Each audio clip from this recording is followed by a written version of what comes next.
og vi har mere viden om og bedre forståelse for at indrette os mere venligt i forhold til mennesker, der har en demenssygdom. Hvorfor jeg alligevel er lidt skeptisk, selvom det er de her positive ting, så er det jo også med til, og man kan sige, det er også for at skaffe ressourcer til feltet, når vi kan sige, at vi skal lave et nyt tiltag.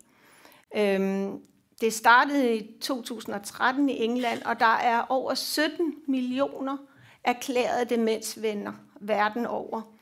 Og i Danmark, der har vi lidt over 100.000 nu, og det var et mål at nå 100.000. Det har man så fået plantet godt og grundigt ind i Sundhedsstyrelsens demens, i den her nationale demenshandlingsplan. Nu kom jeg til at slukke. Sådan at man kan se, at man argumenterer for et demensvenligt samfund og boliger. Man vil opfordre alle kommunerne til at blive demensvenlige. Og så kan man sige, jamen, hvilken kommune skulle så ikke ville være demensvenlig? Og der er også givet penge til demensvenlige sygehuse. Og det, jeg ser som en risiko, det er, at hvis man ligesom skal være demensvenlig, at vi ender med, at det bliver lidt hult. Fordi det er svært at forestille sig, i hvert fald i Danmark, 98 kommuner under de kraftige nedskæringer, der er på hele social- og sundhedsområdet lige nu, at de bliver demensvenlige på en måde, hvor det kommer alle mennesker til gode. Og at hver enkelt kommune kan gøre de her ting. Så det betyder, at vi får lavet sådan en form for demensvenlighed, som måske nok skaffer opmærksomhed og også midler til organisationerne, men også samtidig er med til at lave de her skræmmebilleder. Fordi hvorfor skal vi være demensvenlige? Det er jo fordi, at der er de her mennesker, som er så ikke bare skrøbelige, men nogle gange også altså det her, man kalder ambulere for eksempel, at de går fra plejehjemmene, går fra hjemmene. Ja, det er der nogen, der gør, men det er jo ikke sådan, at alle mennesker gør det. Og det ser man faktisk indimellem beskrevet som et symptom ved sygdommen. Men der mangler den der biopsykosociale komplekse forståelse, som jeg startede med at nævne. Nej, det er også et spørgsmål om. For eksempel er der nogle mennesker, der går, fordi de er vant til at gå rigtig meget. Det er ikke fordi, det er noget, de gør på grund af deres sygdom. Det er fordi, de altid har gået meget. Så kan det godt være, at de ikke kan finde hjem. Så må man finde ud af at løse det. I sommeren 2016, vi har sådan et sundhedsmagasin, det har I sikkert også, som udgiver information om alle mulige sygdomme. Og der havde man et temanummer, der handlede om demens, og som netop handlede om at formidle, sådan at befolkningen kunne forstå mere, hvad demens er. Og alligevel så har man sådan en overskrift her på hovedartiklen, der handler om den her mørke sygdom. Og hvor der står, at være pårørende til et menneske, der mentalt forsvinder i levende live, er en voldsom belastning for de pårørende. Altså det er noget af det, jeg mener sådan er en form for skræmmebillede, eller sådan en dramatisering af, hvad det er, der sker, som jeg ikke synes er særligt sundt egentlig for os, og særdeleshed ikke, hvis man har en demenssygdom. At man får den her måde, bliver kigget på med de her briller. Der var også nogen, der lavede en lille kampagne, hvor de ville være demensvenner, og hvor der står, at det er et netværk for demente, pårørende og frivillige. Og man kan sige sådan et billede, der jo et eller andet sted viser noget, der ikke er det menneske, der plejer at være der. Så hvis man ser sådan lidt kulturelt på det, så en demensdiagnose, det er ikke kun adgang til hjælp. Det er det i Danmark, så hvis du har en demensdiagnose, så er det nemmere at få de forskellige typer hjælp inden for hjemmeplejen og dagtilbud og i sidste ende plejetilbud, som man har brug for, end hvis man ikke har en demensdiagnose. Men det gør også noget andet end det. Det forandrer faktisk også ens sociale liv. Og det er et lille eksempel, en dame, som har Alzheimer's sygdom, og som er flyttet på plejehjem, og som gerne vil bruge sin sædvanlige frisør. Og det finder man så ud af, det kan hun godt. Så hun bliver hun fuldt til sin sædvanlige frisør, og det er hun vældig glad for. Så på et eller andet tidspunkt er der en, der fortæller frisøren, at den her dame, hun har Alzheimer's sygdom. Og så kommer hun derhen næste gang, og et eller andet sker der, som vi ikke rigtig ved, hvad er. Men åbenbart er kommunikationen blevet på en anden måde. Og den her dame, som ellers var glad for sin frisør, ville ikke hen til hende længere. Så der er forskel på, vi kommer næsten alle sammen til at tænke og agere anderledes. Så det er ikke kun det menneske, der har en demenssygdom, der måske opfører sig anderledes hen ad vejen. Det er også os andre, der på forskellige måder ændrer vores kommunikation. Vi fortolker menneskets handlinger anderledes. Jeg kan huske en, der fortalte om, hendes mand havde Alzheimer, og hun er faktisk tidligere formand for vores danske Alzheimerforening, og boede på plejehjem. Og så fortalte hun, at hun havde haft nogle billeder med af sin mand, efter han var død, fordi hun kom stadigvæk på plejehjemmet. Det er der mange, der har lyst til. Man er blevet knyttet til det her sted, så kommer man stadigvæk. Og så kiggede vi på de her billeder, og så siger plejehjemsforstanderen, ja, der kan man sørme også se, hvor dement han var blevet. Og det berørte den kvinde, jeg taler om, fordi hun synes jo bare, det var hendes mand. Så det der med, at vi begynder at synes, vi kan se nogle bestemte træk eller nogle bestemte handlinger hele tiden som udtryk for sygdommen, og ikke som udtryk for det menneske, vi kender. Det er det, jeg vil kalde, at det forandrer os vores fortolkninger, når vi ved, at der er demens inde i billedet, og det forandrer også vores forventninger til det menneske.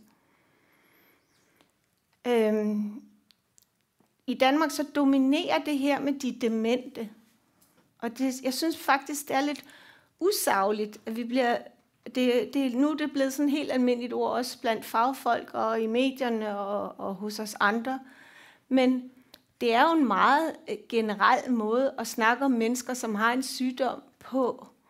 Også som om det nærmest er det eneste, man er, når man har en demenssygdom. Så er man dement. Og så ved vi alle sammen lige, hvad vi snakker om. Nej, det ved vi ikke. Så som jeg sagde tidligere, de her skræmmebilleder, hvor det ligesom er det værst tænkelige, der bliver standardhistorien. Det er helt sikkert, hvis jeg siger til nogen, at min mor hun har Alzheimer's sygdom, så går der ikke et øjeblik, så spørger de, kan hun stadigvæk kende dig? Og det er jo fordi, ja, der er nogle mennesker, der i løbet af deres demensforløb til sidst ender med ikke at kunne kende deres nærmeste, og det er en forfærdelig oplevelse. Men det betyder jo ikke, at de mange år, der går før eller langt hen ad vejen, og det sker ikke for alle, at de når derhen, at man så ikke kan genkende ens nærmeste.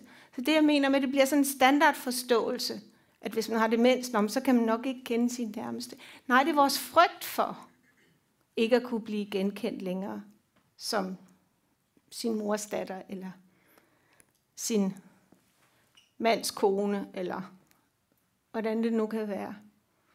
Så det er ikke noget, der sker hele tiden og altid.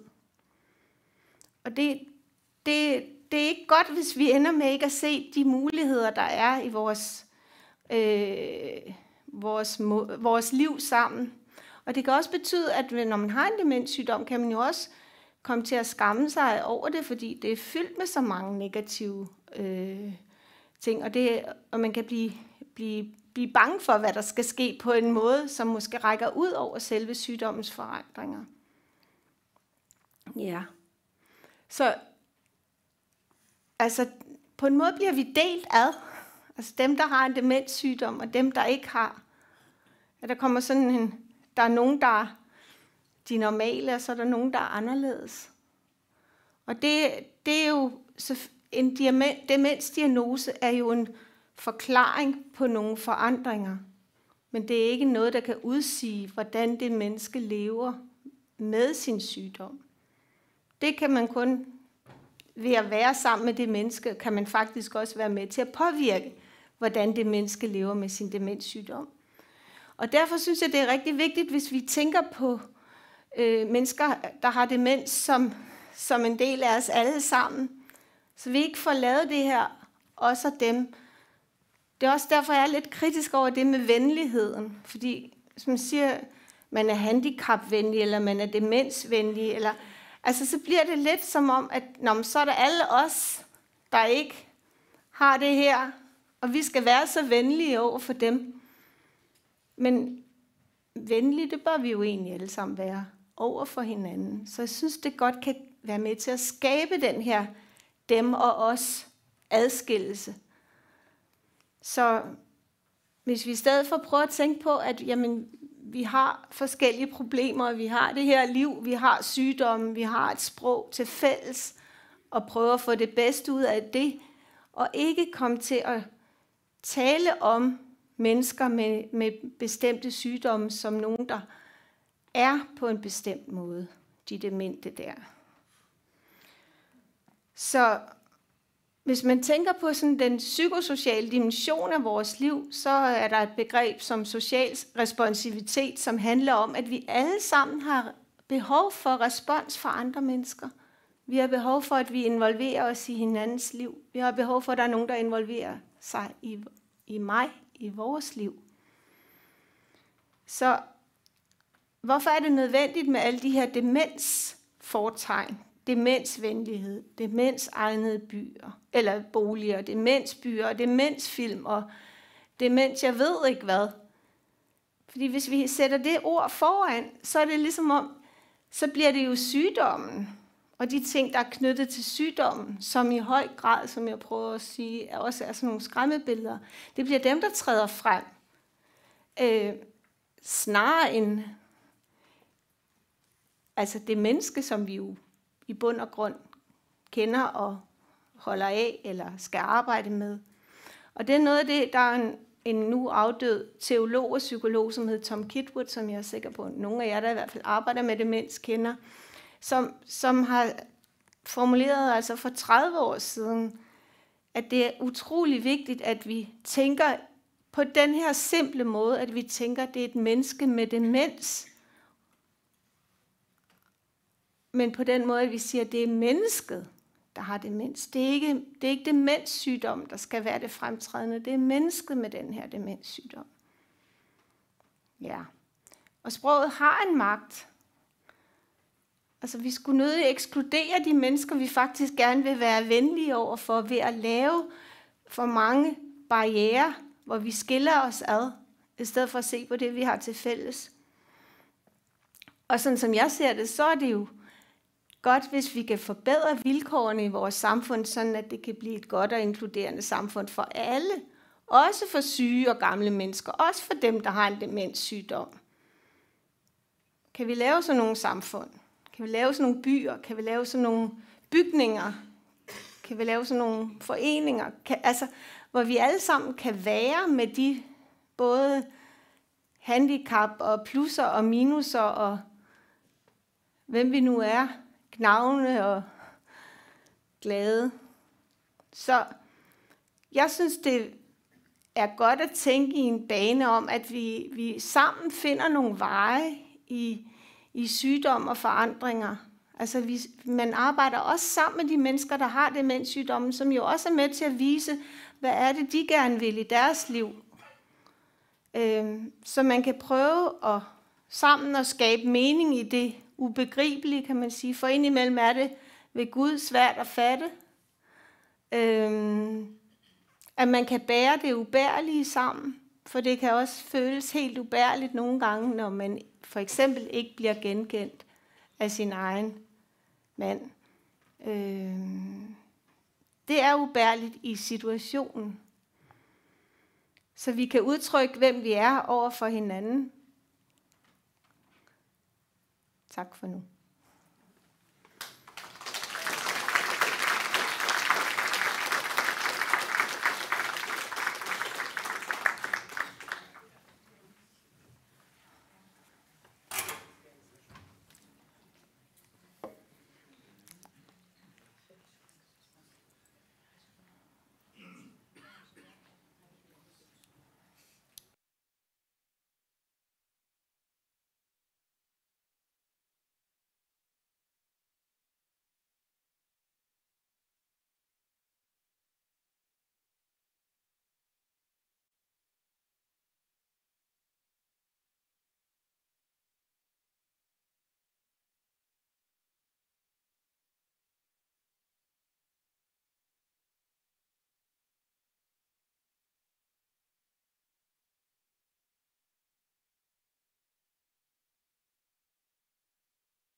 fantastiskt med en vackra kärleksöv. Det var ett pär. Och jag gick samman från helt ungen och öron. Det som mären på att jag säger. Från vårt livsfång. Konan hans var rakt av sjukene. Men han vet sig troliga för det. Han blev att jag säger. Da jeg lærte å spørre, da jeg lærte ikke å spørre meg, gjør det slattere. Og nå dette vårt livs efterår. Jeg lærte så å møte det om hvordan vi er å møte mennesker med demensjoker. Det er som kærlighet. Og ikke minst om trenger det som kærlighet.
Den sangen för att det är en sanger med Entne Kjøl, det är en sanger med sangen samman med Kristina. til en sanger som Paul Ison og Nabek vil skriva. Og han hever nekka gaua bara, han gjør gaua tekster, og til den første sangen han gjørst han må man vi en sånn ønske og spurte. Men det var godt nok sier, det vet man ikke. Men det er sangen han, den ikke spalter, det vet man jo ikke.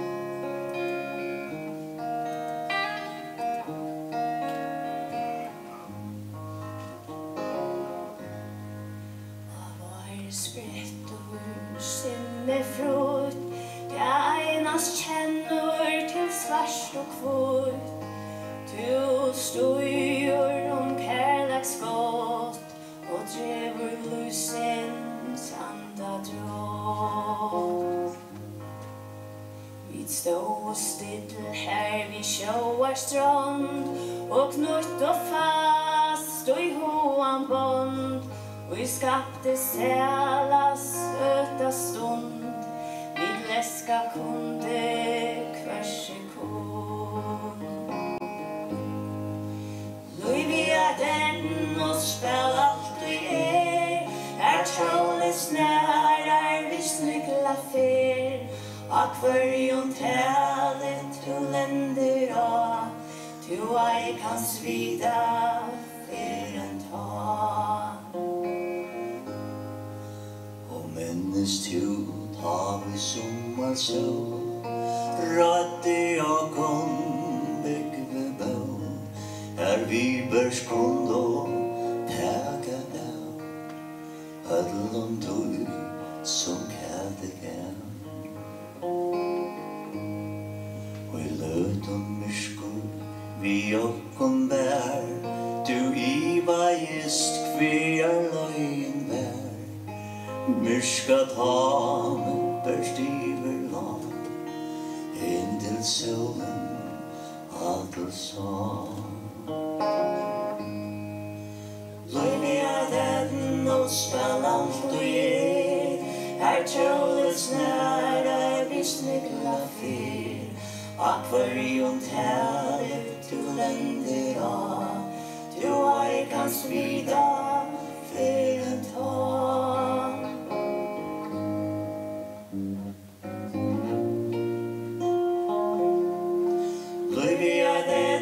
spell allt du trollens nära visst nykla fyr Akvarium talet du länder av Du ej kan sprida för en tag Och hästar du ödveren klar Och i ator kinesast etnan var Vi testar det som sått, då störst är smått och grått är grått. Av yttre feten med vajk och små och hörne bliven fagra.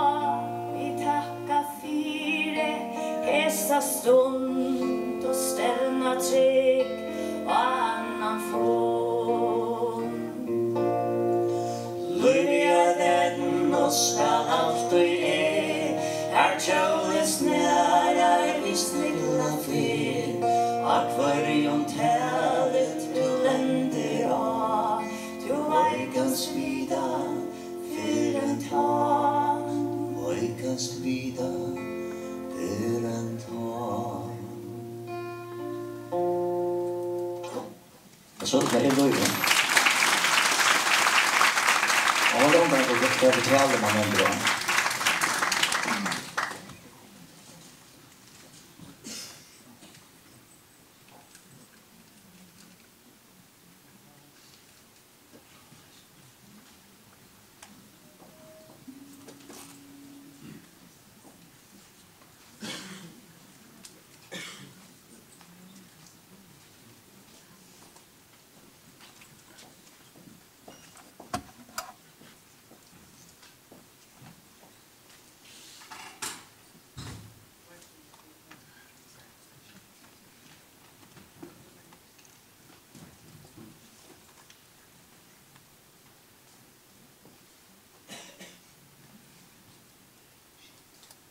Så.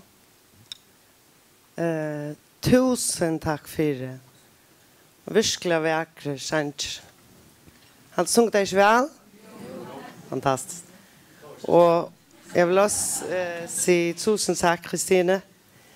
Du fikk oss til å tenke litt. Det skal vi også. Jeg synes det var meget flott. Tusen takk. Så er det en lille gave til jer. 3. Ja. Værsgo. Tusen takk. Værsgo. Takk for det.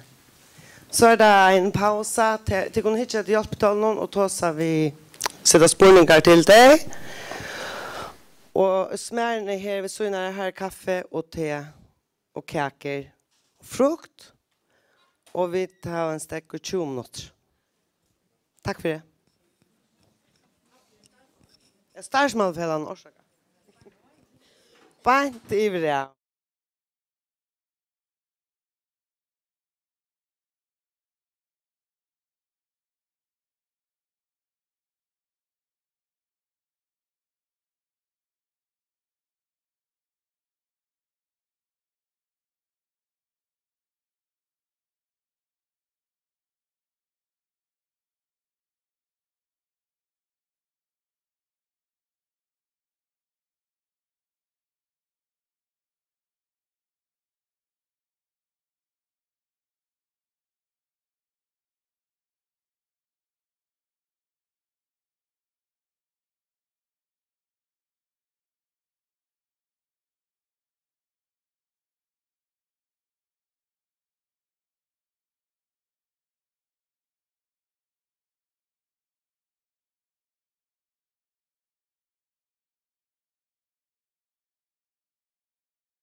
Ja. Skulle vi spela? Jo. Jag håller det. Hjärtaliga välkommen. Jag håller det, ja. Tack för det, tack för det. Ja, tack för det, tack för det. Ja, ja. Tack för det, Janna. Jag har följt mig väl allt kväll och att det vill här till att sera god kväll och det blir inte bättre, men vånande klarar att hålla standarden och om inte så är så nej så uppvigare att det gör inte därför att synda ner. Jag vill också säga det för att säga det offentligt tack för en mycket super och fin och kvalificerad föreläsning. Det var om man så säger när man tänker det stora skala och det stora pensum korsfattat och precis och syende. Och nu blir jag langtrucken och det och eisne til tikkun sangarnar og eller sangarin eller bæin, det sungur bæi og takk for at det fraligar ischingar altså. Nu skal ta som samskift, altså Guds i verden skal jeg komme at han. Og jeg vil eisne si at forskvinnerne er utrolig god måte å byrja på. Positivt og sient. Och så hade jag säga att som man blir att säga. Ser det Donald i åhörare. Nu har vi omgått glömt. Jag ska kvällt ta om det goda samskifte och det goda samskifte det är att söka det goda och vackra och det gärliga. Det är att möta människan som vi har hört vi har en möjlighet, en optimism och en vän och att lyfta upp och inte trusta ner. Jag har alltid vet i färgen och nu börjar jag inte negativt, det ska man inte. Men jag har alltid vet i färgen att lära oss att ta sig syrliga och virliga och vi viring för kvar öron. Tog det längt från tyvärr bara folk vi en avvisar sjuka som vi nämner demens eller Alzheimer vad det nu. Jag vet inte i vad något ska kalla det hela. Det var hos fyra hade men nu är ju om brukar rätt årene. Att det är längt från bara att som vill stigmatisera. Vi vill stigmatisera politiskt och religiöst och innanför samlöjka och innanför kin och inte minst samkind. Alla vägen stigmatisera på ankramata. Och vid öja är här då här våkare ägna mening som en privata mening inne i kökenen och inne i sovne och kanske inne i sovkammaren.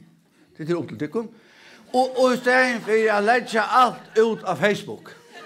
Och göra det som mina mening hemma till oss själva till normen till hinnom. Min mening innen till mig själva är normen i åkar huset. Och här skulle det inte komma och säga hur vi skulle leva. Men tar det inte släppa in här så ska jag heller inte komma in till tycken. Men vi har lejat hos som allt ufra ötlun, huxande, vinklun och sjönnarmygen och bäg öjna uppåt och nyräkna, mest uppåt. Nu ska jag tåsa om det goda samskift, ja, och det är inte einfalt. Det är goda längst sedan jag var för älskar och det så höst. Man nästan glömt det här, man fick det lyckas som try nu i jag vet inte lyckas som inte att leva. Och så säger man så säger en bäckta man har nu bara extra praktisera det. Ser det var jag hört teorin, och nu man kommer att lära men det goda samskift är ekvili einfalt. Att nu inte oss ånge år och slett inte och hesar världen som vi det där tas om. Så länge sedan det jag var röjt i morgon då jag tänkte detta. Nu lyser så det där. Jag dricker bara det kaffe. Jag har alltid mycket kaffe till.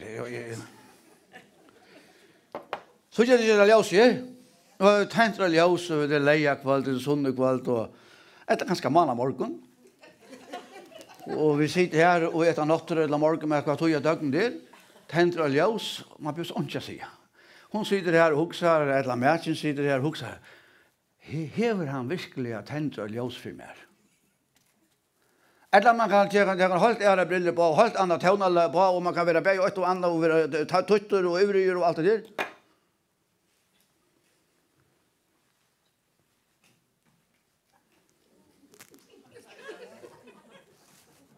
Så kött.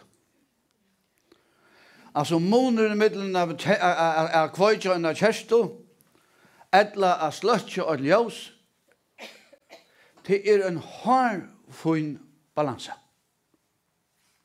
Så kjøtt. Det gåa samskiftet Mars 2 sier til å si og råsande år til en til annan, og i livet trutjar manar på det, sier Mars 2. Det er ikke hvor som helst, kjelda. Sier råsande år omkran, og vi livet trutjar manar på det. Så jeg sier, vi får ikke, hokset ikke vel om og teimet av vel, så løs 3 hver måned eller et eller annet svart, og finner jeg en skilag av en setning, og det stretcher et halvt år. Altså, å finne tøvnen ut tilhørende til det som vi er lært om i kveld. Å si at det er gode, og å si at det er vekre, og å være naturlig. I atle i kveld, men det som jeg sier til meg, det er ikke hengt sammen. Dette evne som i området pleier at området ut 2 høyler fylkjende det er. Nå har vi finnet 20 minutter. Og nå har langt brukt 5. Så dette blir bare leise tatt ut, det er 2 høyler det er som er området dette evne som jeg skal ta oss om. Og nye skriver om 4 lest. Ikke? Bæren jo samskiftet, hvordan ser det uilaten? Helt annet med oss, ikke? Synes ikke, ikke nå? Ja, ikke nå? Helt annet med oss, ja? Og nå her, jeg har ikke sagt, jeg har bare skift dresse. Og ikke for ordentlig ord. Det gjør man bare at han må utalante. Ja, det er... Alltså, du kan samskifta och på några matar. Nu är jag ju ett eller annat sjukrasystrar och andra och folk ända på halva i röjsen här så lacknar. Och jag blir säga vi lacknar att de kommer till England och vi ödlan sån och slank och ner här. Till rent. Alltså det är lys i tjej och är universiteten och eller sanchen och sjuken och skulle ha flera lexikon vi så in där vi inte är eller alltså ta klar inte dessa tvär så just vi nästan där.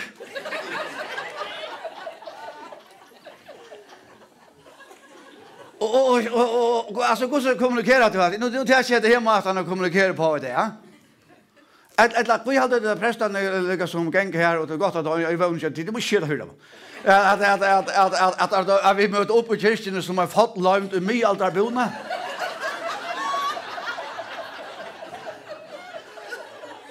Alltså till det måste att han samskjuta på. Till du att du vill hålla avstånd till folk. Frost då. Och ursprungligen heter det ju stranden så säger det kan hela strand och så tar sig en fiskaroj och löjna bara vi runt färg med fiska. Han har just ena sett och miste alla löjna och så syr det utvarpet och fiskaroj vi är här efter. Det får många boy åter. Ja, det är så jävla att fiskaroj vart vi är här efter. Och ursprungligen är jag under kyrkan och en kyrkan och sen kommer och lukar mig inte brukar chaula ett och annan. Det är ju alltid i omkring de flesta och så. Och att bonden skapar en frastå, bonden är själv samskift. Det här är intressant. Och till som arbetar vi i den här falskjenen, hvis jag skulle ge gott råd, det blir jag säga prästerna, öjnans tar det nejut estu i kjollarna. Det är nejut av vi gärra och av vi uja och av vi mot upp till huset. Det är ämbetsskilda. Men jag vet att det kommer Edlesheim kjola och det är öliga gott vi först in i mitten. Du så signalerar att det är folk som läser liten av hvis vi är färgen och lyd sinnen och vi är synte blivna synte fjärrar eller kostar några öter för våra penor. Så ser man att det heter präster. In i mitten, ja. Men och det kan vara gott. Men hur ska man inte bara vara präster? Hur ska det så att man är präster? Lyckas som nu har vi in i att hur ska det så att så sägas och stigmatiseras av det är blivit dement eller mamma och eller hur ska det vara det? Det är nog. Det är allt. Det är hund. Alltså det är så här signalerna som vi sänder ut utan över världen som vi då inte har hört upp. Att vi sänder det ut i åkara kläbon och allt att göra. Vi forskvinnorna låg fortäljer ju en gåva. Hon är marschen och akkurat just nere. Det gör man, ja. Man låg över sin spyt, ja. Jag var så inne kommer kjola i Edelsheim när Rona vecka. Jag vet inte vad Tortor och hans har gå folk har huxat att det har byggt ett Edelsheim men annars är fralat och välvirkande Edelsheim. Där man gängar fullt så kom om så stuttarna man gånger ut man vet inte vad det är så solen här att det på en annan mat som att det är halvdom i Jerusalem. Jag var solen. Man är ödla för att man tar det först och så man klarar vid att här sitter så gosigt nu i right alltså det man ödla jag var solen och jag går väl och jag var för sönder, jag var inte ordentligt klar i kan andakt att vara morgon så mötte jag en gamla dam. Så säger gå morgon gå säger hon. Gå morgon prästen säger. Jag släcker så att stäcka av halsbanan eller näka. Jag var för sönder. Det ska man köra. Och så gick jag här och så kom jag åter runt solen och mötte jag åter en gamla kon. Så säger gå morgon gå säger hon. Stäcker upp. Ja, men här satte din östen igen.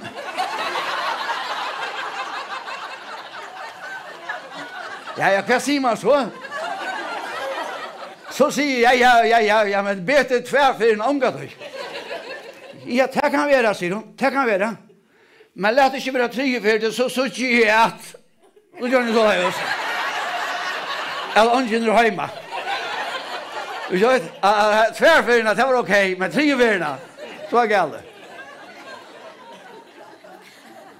Jag fortalte för onkeln när jag var inte jag fortalte när jag var söver och vid det så sa jag tänkte om att jag tänkte inte för när jag uppe på klockan 4:00 nu och nu kör jag bara play the game va. Så kom jag in eller så rätt har jag Klagsvik. Jag fortalte det en fin söva.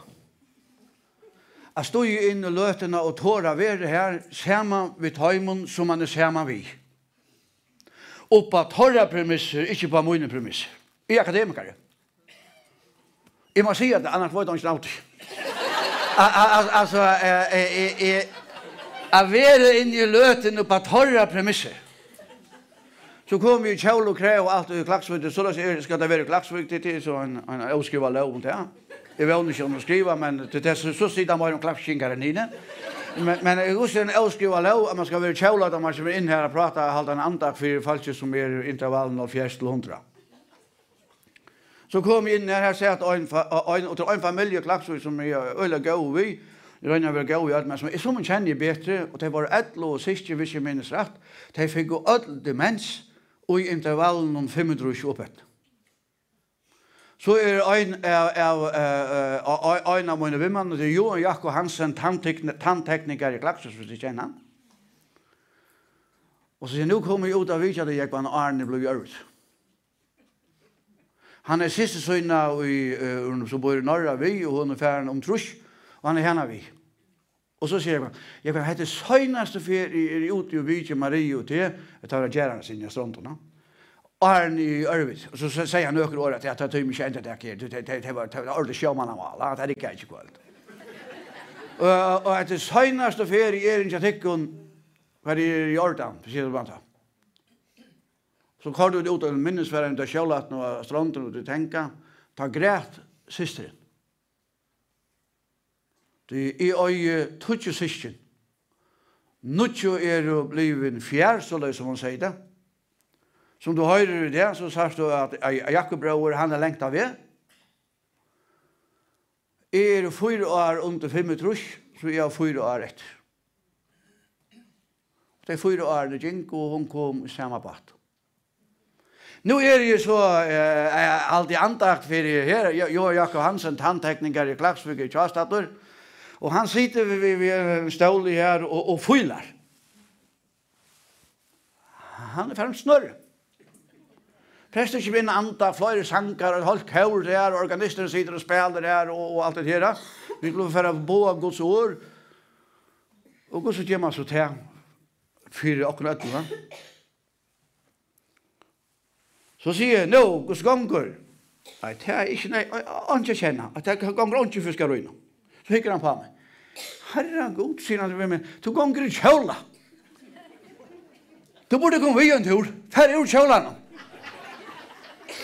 Jag får ur kjolan nu. Och stod som är standen nu, och inte slips, och inte snacka. Sette mig en trakk. Men jeg visste ikke om det var høst eller ikke. Men jeg spalte vi til det. Ja, det var godt at det var gode turer og alt det. Vi fikk gå et døylig prat. om at her. Ongen andakt han dag. Men andakten kom. Ta jeg vid at når en gåan tur av Edles og Røkterheimen løtt og av landet, og jeg sier takk for turen, så sier jeg sin gamle udrøra mauren, og som gjørtes tannteknikere, Jesus fyllt der.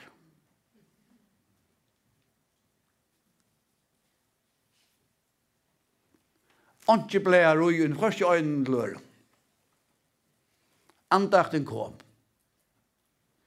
Og så sier jeg, som vi sier i fargen, og vi er etter kjatikken.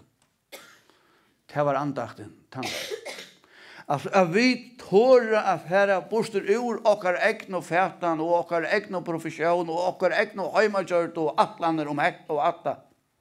Og vera og av gulven, av samme plattformen, som oppa premissene kjatt heimen, som vi dere samme vi. Det gjelder samskiftet. Det ikke inn i egen Flemming. Det er ikke inn i egen. Det det så man kan helst ikke egen eller man får ikke. Fint har de ikke i den kolde for det. Det har de ikke for det. Så alltid jag huggt alltid. Men det är nästan om skulle sitta så jag var inte bättre eller värre men till östra var det. Men det som är tydligen med det är att man låter egen mötas.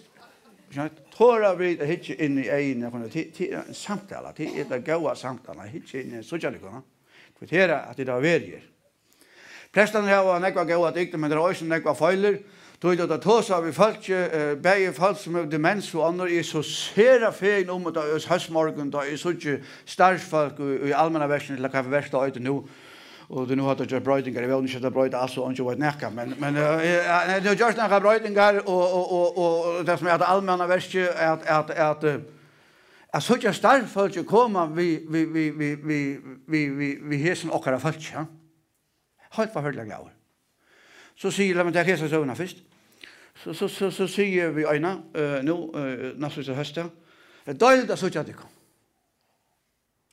Så säger vi kommande den kvinna tid är alltid så fitt. Jag antar det är dåligt att få vidare i fitter. Jag älskar det falskt i fitter. Alltså jag skriver inte upp långt men det börjar skriva upp såna men Belgien blev så full att det gavs. Men inte bara det. Så säger hon pojkar av stadsfolk. De är ösene så vitt. Alltså det är ett gott samfälle av liv i några matar. Otroliga gott samfälle av liv i några matar. Men så har vi det hörst anföringarna i kärnvapen. Det luktes ången när vi kommer till stövna.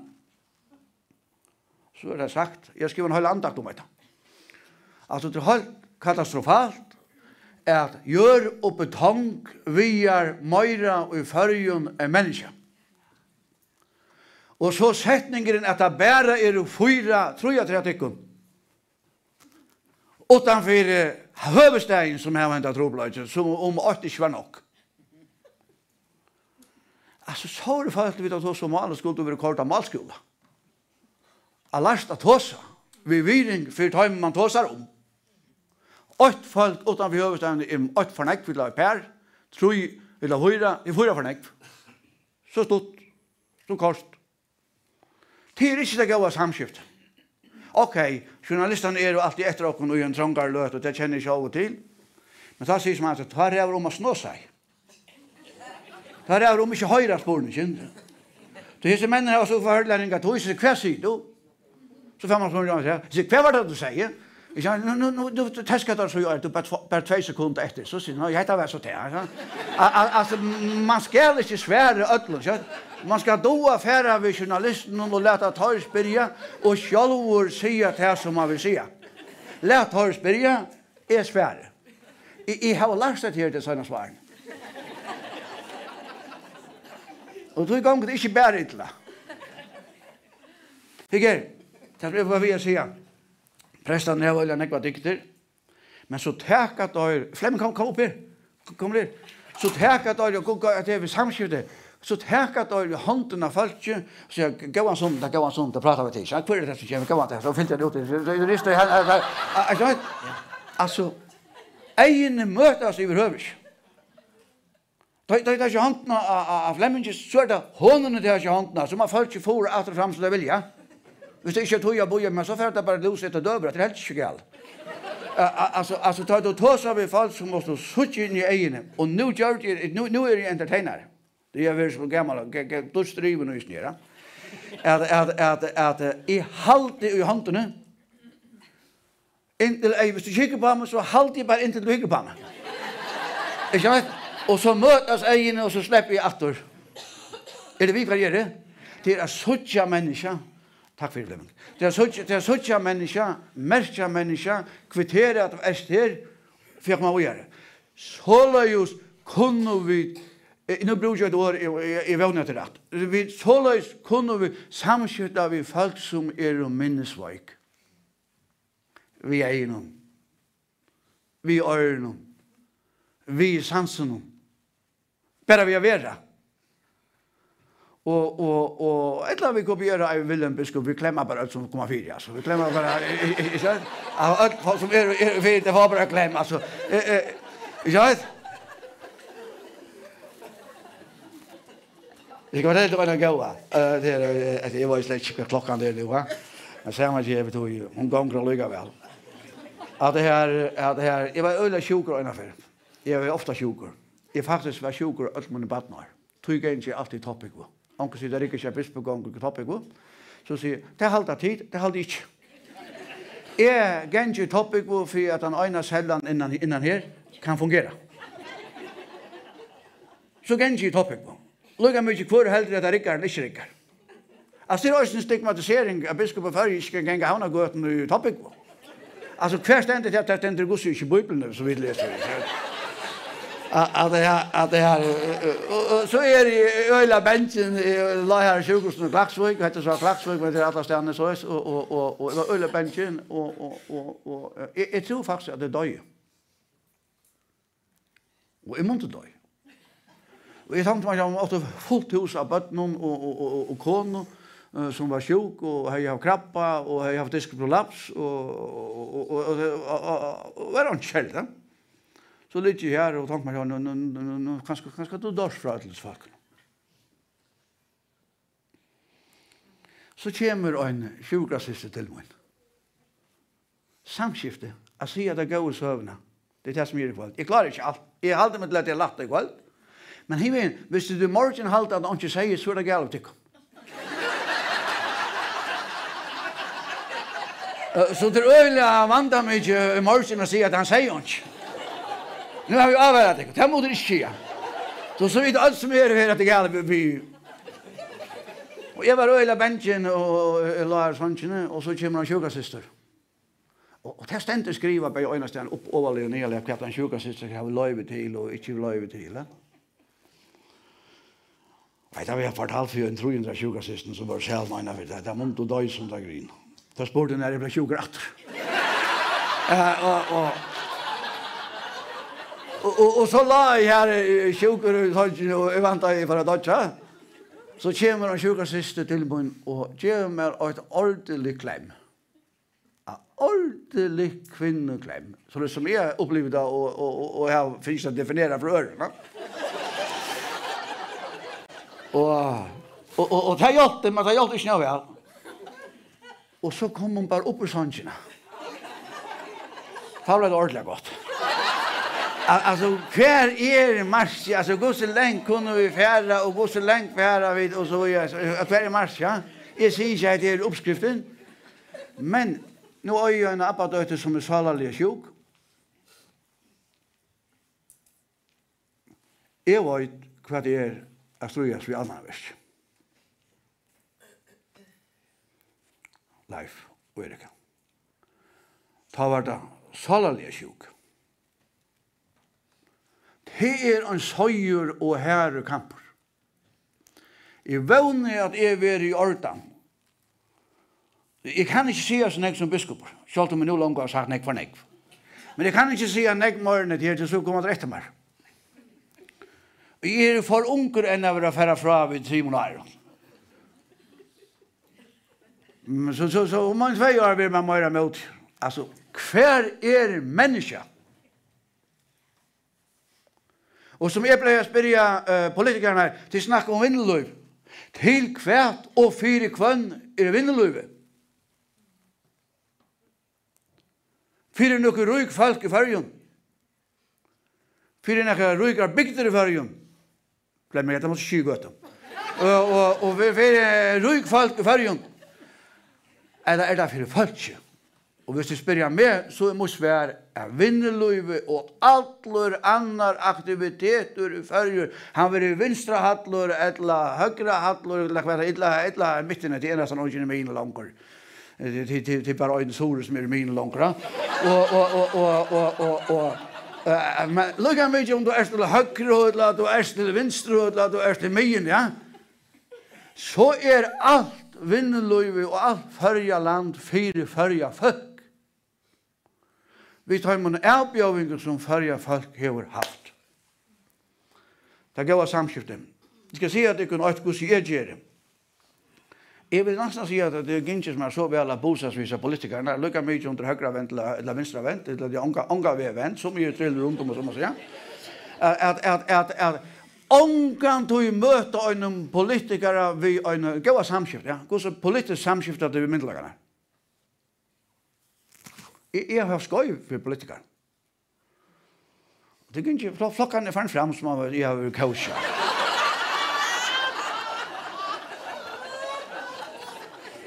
Det hele er samskift. Samskift er alt. En kona var landsjøkrusen og miste mannen beste åren, og han stod i Sla Bjarka, og møløs var akkurat, men lev samarbeid, og hun miste mannen. Hun kommer hjem, og jeg har gjort for det samtale, og sier, et fantastisk sjukhusverk med øya. Men hun døye. Hadde det vita gosse blod av vår. Hadde det mest trean og kærløygan til lakten. Og sjukhusisten og ødelen som gav dem eta og alt. Vi øye et fantastisk sjukhus, selv om jeg døye. Hette er en verlig søva. Hette er det gav samskift. Så jeg heter her flyter. Laknene klarer ikke halda liven, og kanskje hvis jeg ljøt og sier at jeg mistet det, rundt nå. Det var kanskje til det hendte. Det var god, man må ikke ansette det med stemt, da. Men hun rosa sjukhusversen. Så var det et annet bær, og til en kone, ikke til at kvinner er så grunn av negvergen, ikke negvergen, vet men. Og det var helt pikkelut brått, og kunne si at det var armeren eller bøyene, det kan plutselig ikke si akkurat hva det var. Helt pura bagatell, det tror jeg 6 måneder, det tror jeg 6 viker skulle jeg si, så var alt pura i orden. Bara heim agrenja omhenda ringa med, en gosset er trekte, og gosset er obløyda, mævren og kona, spill frusk høy.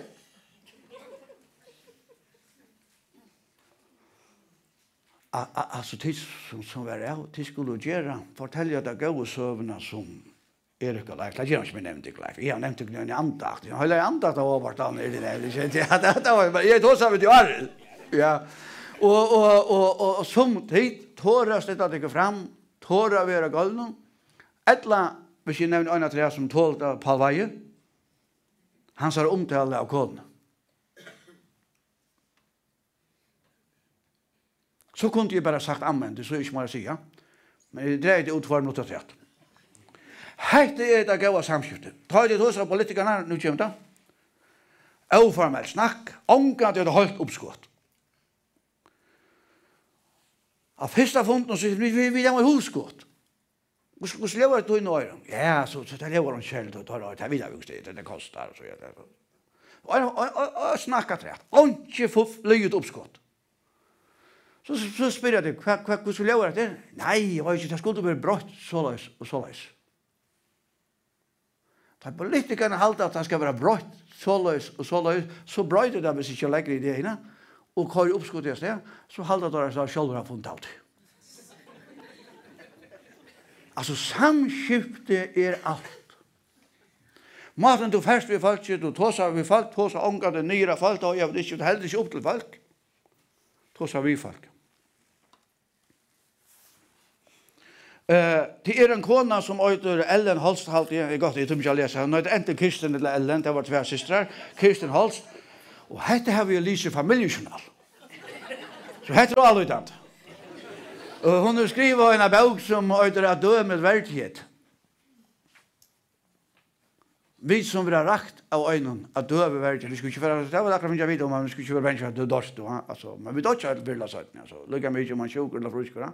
Og det er så livende galt det som spillfrusk står ikke ofte først. Jeg vet ikke om det er veldig bedre, men altså. Så galt kan det være, men helst være spillfrusk, så dør man. Døme verdighet. At det allmenne førjer setter penger av, verilige sånne måneder. For okkara eldre borgere og vi som ble rakt. Kunne ha få en frisør. Kvinnorna har en liten make-up. Vi vet ikke hva vi som, og særlig det som skattlet, og hvordan man ordner til det, vet ikke. Men altså, vi som grå her, og hvordan man får til å få inn, det vet ikke. Men om man setter penger av til det, så at de som vi kallar klienter, kunne føle at det er velværende, det er så holdt utrolig enn jeg vil si. At man ser at det vil gjøres noe ved meg. Hun har skrivet en bok, hun fikk krabba. Hun døde 25 år gammel. Hun døde 25 år gammel, og hun ble alvorlig sjuk, hun var 30 år gammel, boken øyder at dø med verdighet. Det minnes sitt, at dø med verdighet hvis du kommer fra henne. Og hun sette seg for at hun skulle ikke enda bare sine dager i en stål i et land en sang. Vi kan ikke, nå tog ikke meg ferdig. Hun skulle ikke enda, og hun fikk det skriva nyer av sin kære, at hun arbeidet av være til frisør, all fastan viket da, og viken hadde. Vi gikk inn og kjem, ta skal mamma eller omma hva det nå være, til frisør. Og det var jo forhørdelig man skjer ut i allmenn, det er godt å spille penger på et gjør, hun har noe fremtid, altså. Det dreier seg om, så det ikke en nøy og utrørselig at gjøre henne som så fina av den søgnas ferien, altså så det sukser til allmenn.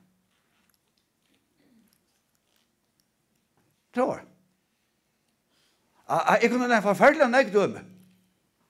Jeg kunne nevnt, men det er ikke noe døme om abbadøttene som er 16 år. Som har vi har leipet til en fjattel, eller hva det være. Og en husatet. Og forferdelig enn jeg kunne øre. Da gjør det politiet en fantastisk gjerning. På ikke skje som de får litt reklame på politiet. Det er fantastisk løkreglerverk, jeg vi har finnet nekk for nekva bøter fra dem, det er noe helt annet. Men altså, det er fantastisk løkreglerverk allikevel. De har råd på alle bøtene. Jeg anser bare alltid etter det var en 9 for 95. Så ikke vi skårer godt. Jeg tror ikke det er råd. Jeg er en forjenta. Jeg vil ha hørter, jeg vil ha sattor, og jeg vil ha gøytidgen. Vi har hørt om stigmatisering, det er ferdig inn at vi må få et samfunn som er rymligt og fyrjødel.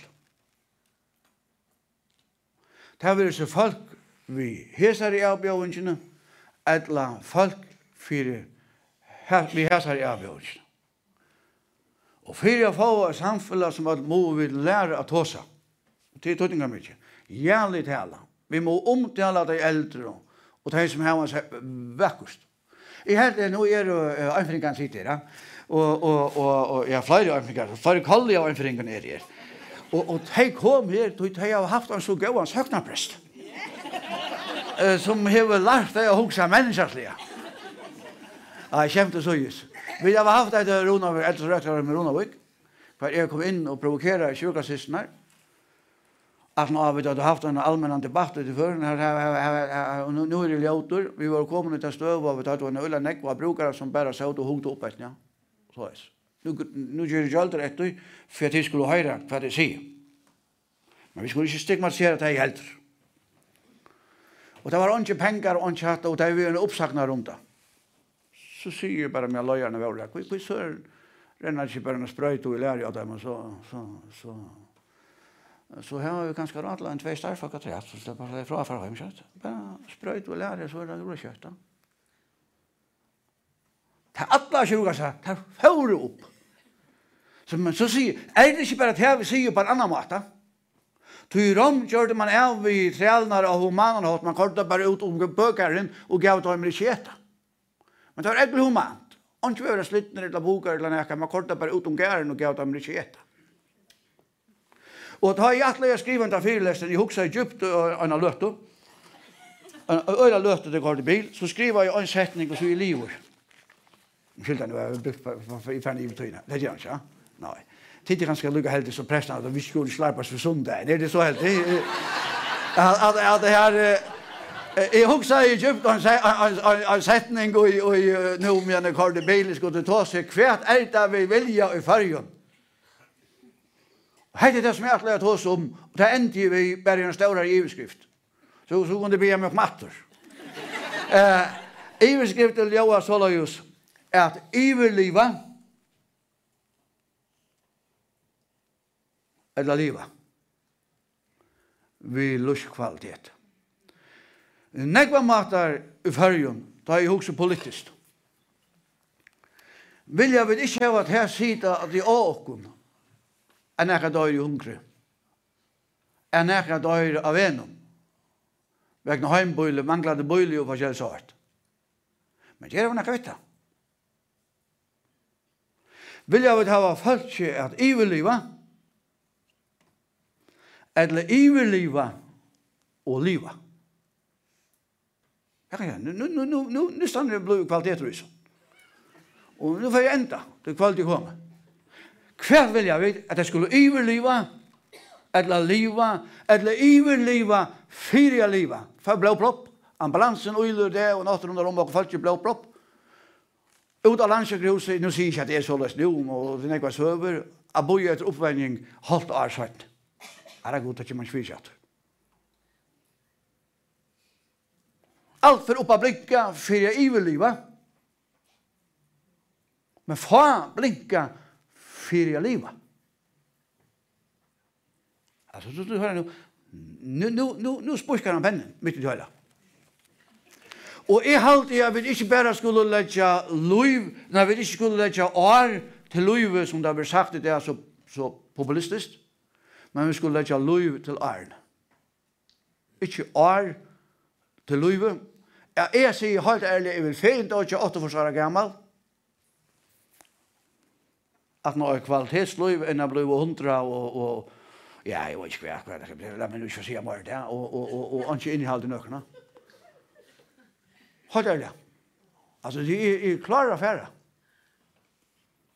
Men jag vill nu att jag lever 20 år till. Alltså vill jag vid överleva eller leva? Vill jag vid överleva för leva? That's the question. To be or not to be. Tack för det.